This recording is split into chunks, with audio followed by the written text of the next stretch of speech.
Hey guys, I'm Shane with Renew Solutions, your hardwood floor specialist. And this week we're doing some floor repairs. We're putting some flooring back in where the vents were because they've eliminated the floor vents and now they're in the ceiling. So we got to kind of match some heart pine and some white oak. So we're going to eliminate these floor vents. We're going to lace in the proper wood. This is white oak. We have some rooms that are heart pine. We're going to show you how we lace those in and make it look like they were never there. And then sand and finish the rest of the home. So follow along with us.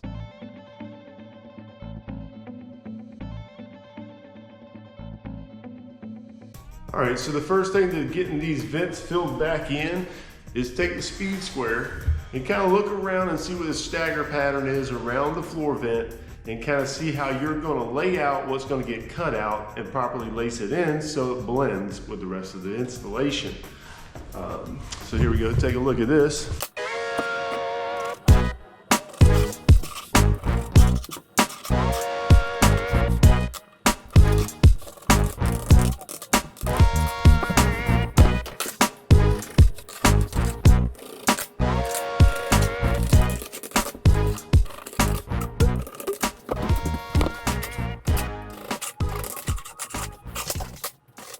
So what I'm doing with the speed square to get these marks straight is I'm lining it up down the board line to where the point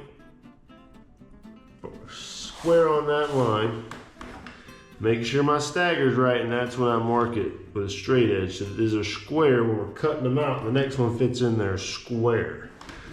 And the real trick is getting that speed square straight with the board and then getting that straight line with a clean cut. All right, so we're ready to start cutting. We've laid everything out with a speed square, got it all marked, and we know where we need to cut. The next part is the multi-tool, but we always, with our refinishing or any repairs, we always got the vacuum ready to go. And of course the safety equipment. Boom, boom, boom, boom. All right, time for that multi-tool to do its thing. But yep, let's get suited up, gear on, vacuum on. Let's get to work.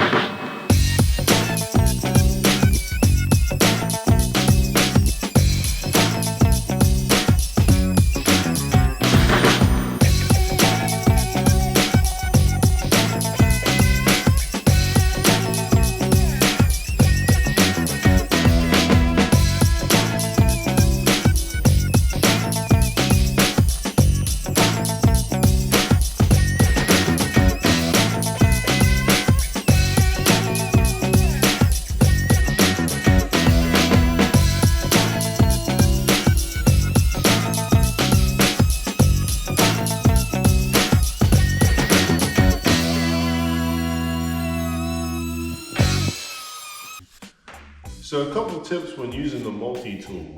It's got a really thin blade. You gotta let it vibrate to cut. So you don't wanna bear down on it because it can bend the blade and then it doesn't vibrate as much so it doesn't cut as good. So one of the things when cutting out where we've marked to remove some of the flooring is you wanna score it before you plunge it in so that your line's as straight as possible and then it looks as clean as can be. You just kind of score it by barely grazing the top. You go back and forth to get that scoring mark, and then you can kind of start to plunge it into the cut and get closer to the board next to it so that that's super clean. So when you're taking these boards out, you don't have a lot of mess ups on the boards around it. That's kind of key. So that's kind of how you would use the multi-tool. Let it kind of do the work, holding on very light pressure, score the top, and then start to dig down into the wood, letting it do its thing by the vibration. So light grip pressure, take your time. As I was saying with the multi-tool, you want to just score the top, barely going in, to get that straight line where we've drawn the line, just kind of score it. And once you score it, then you can kind of start working it down into the hole and getting it nice and clean all the way through 3/4 of a board so you can kind of gauge and it'll kind of You'll know when you go through it because you'll get that little bit of release and you can feel a void, just a slight void. That's kind of how you would do it. All right, guys. The next tool in replacing these boards and getting them out of the floor is the skill saw. We're gonna rip 2 rips right down the center of the board, finish that with the multi-tool. And then those boards will come right up out of there and you'll see how that works. We'll be able to pull that center board out, they'll collapse inside of it, and then you'll see it just come right out of there. So I'm gonna show you how the skill saw works in this process. So take a look.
We've set the depth of the skill saw, we've plunged, we've ripped right to where we decided we were going to take the boards out at and stagger. Now what's left is to take that multi-tool and come back in and kind of finish each run, being careful not to go past that line there. And then follow that all the way to the wall line, kind of dig these out, close that vent off, and we'll just show you how that happens. All right, let's go.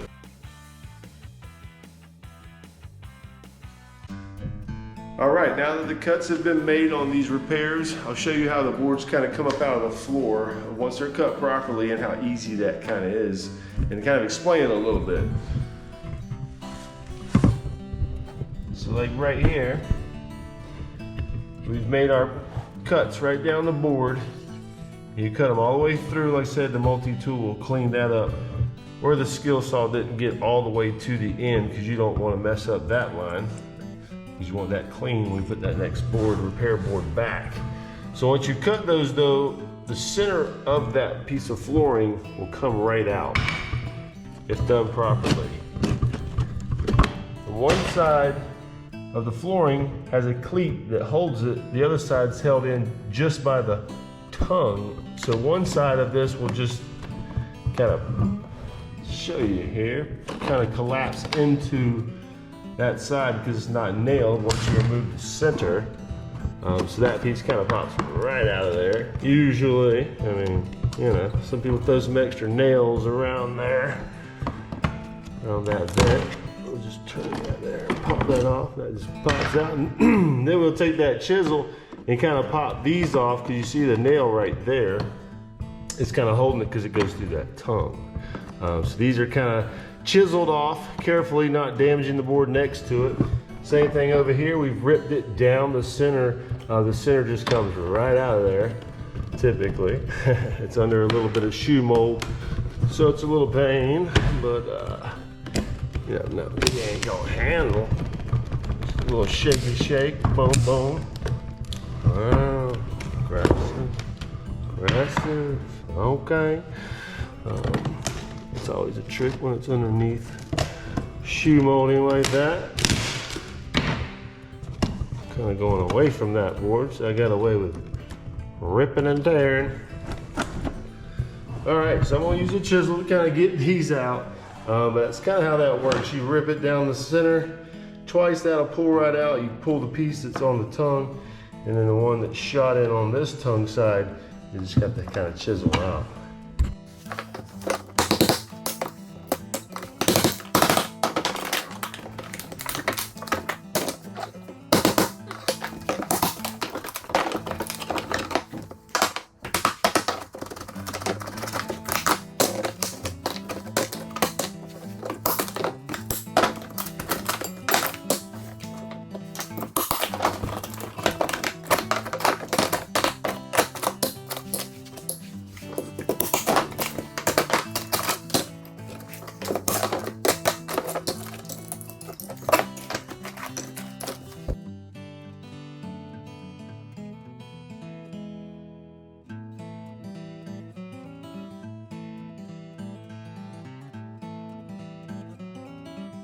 All right, now that we got all the wood pulled out of the repair areas, now we got to replace the moisture barrier. And we use Aquabar, and I'm going to show you, just kind of cut that in to fit the area that we're going to be putting the new wood in. Just kind of take a look at this while I do it. We kind of put some pressure on it to kind of trace the board underneath, and that can kind of give you an idea of where you're going to be cutting to.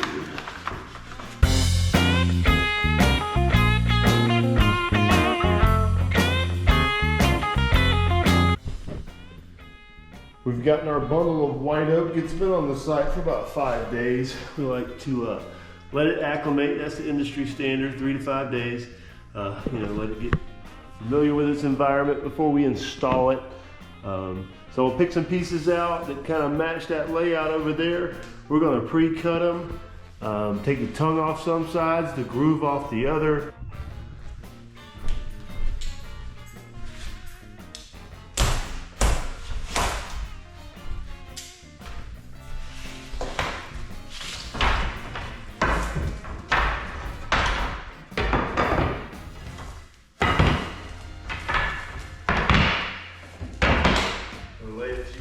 Out, try to get something similar. You don't want something too blonde like this sitting out there in this kind of floor pattern. There's not a lot of blonde light boards. You want to kind of be observant of that. Kind of stick to the neutral, similar. Nothing that really stands out. The grain's pretty clean. Yeah. Okay, your tongue's running this way. We're going to get the tongue in there and kind of get it underneath that shoe mold a little bit. Mark it, put an X on the side we don't want, get another one, come in here, get under the shoe mold, kind of mark it, boom, boom, tongue staying this way, a little bit longer,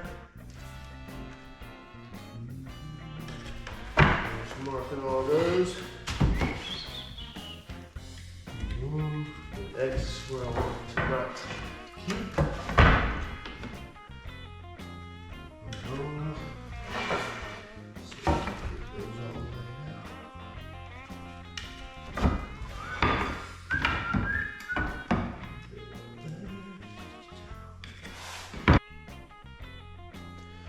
All right, we got the material where we need it.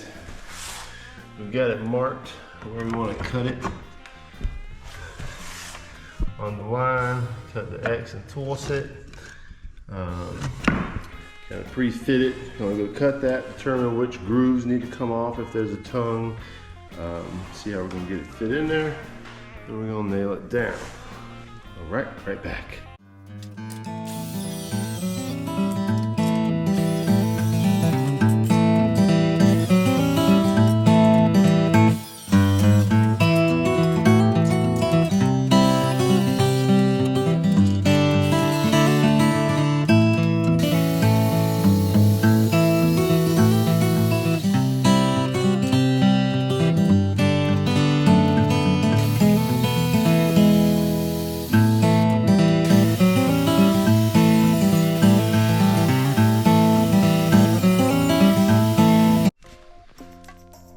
Alright, part of prepping before you put your wood in is you'll have some old fasteners before you put the wood in. See a couple of them here and there, and some of them just stick out a little too far, and you kind of want to knock those in because you don't want big gapping between your wood. If there's an old fastener there, once you've done cut it, you're sitting there about to nail it in, and you hadn't preset these, and I preset them actually with the side of my chisel and my little sledgehammer. I'll show you kind of how I do that. Preset those.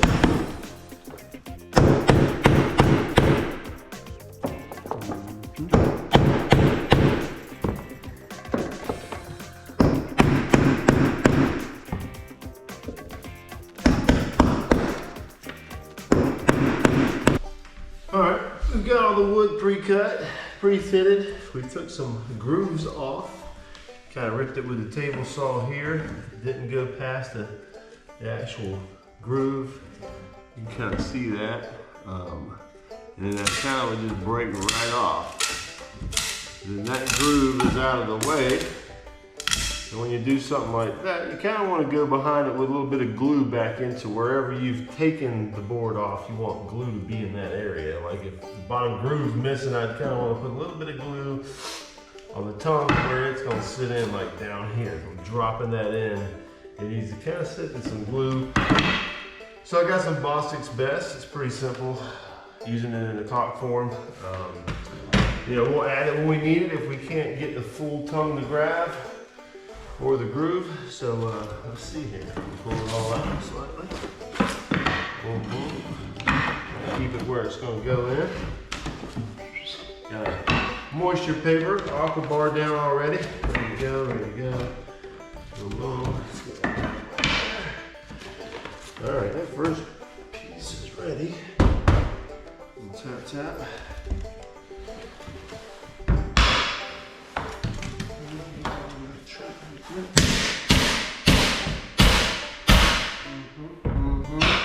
Meaty. All right. Like I said, I've taken the lower groove off right here, just in this area, kind of starting with a pencil. It's just where I got to tuck it in and drop it down on that old groove and tongue system. So I'm just going to add not a whole lot, just a blade. A little bit of help. Same thing's gonna be over here, so I'll do that.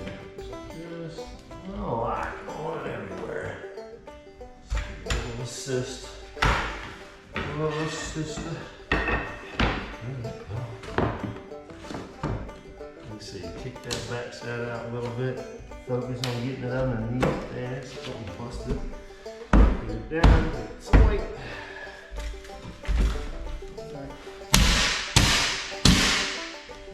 Alright.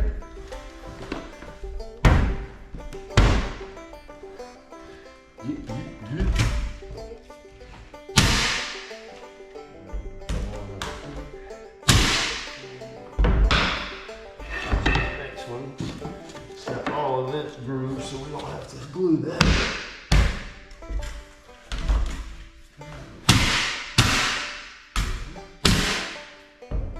Every 6 to 8 inches is kind of the nail schedule for the industry.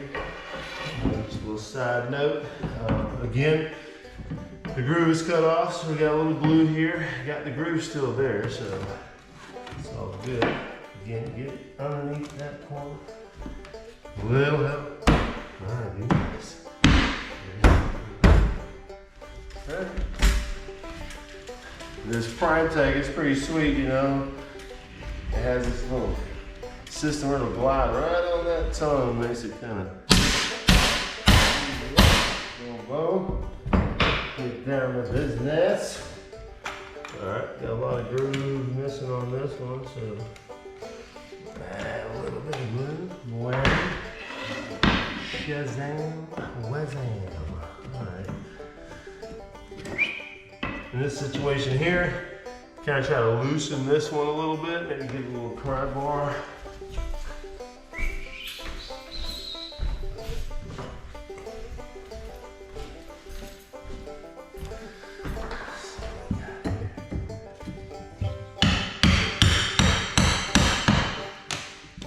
Loosen that up just a smidge. That way it'll kind of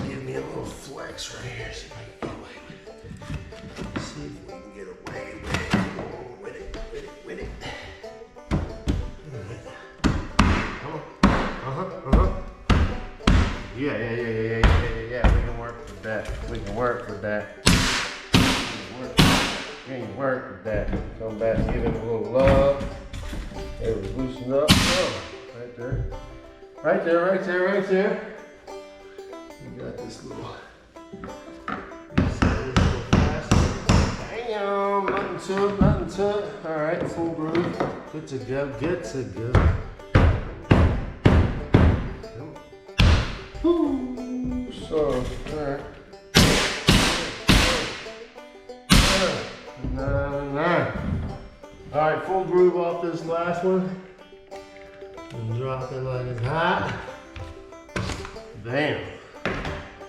Let's see if I can get away with this one too. Let's go, let's go. Let's go, let's go, let's go. Sneak underneath.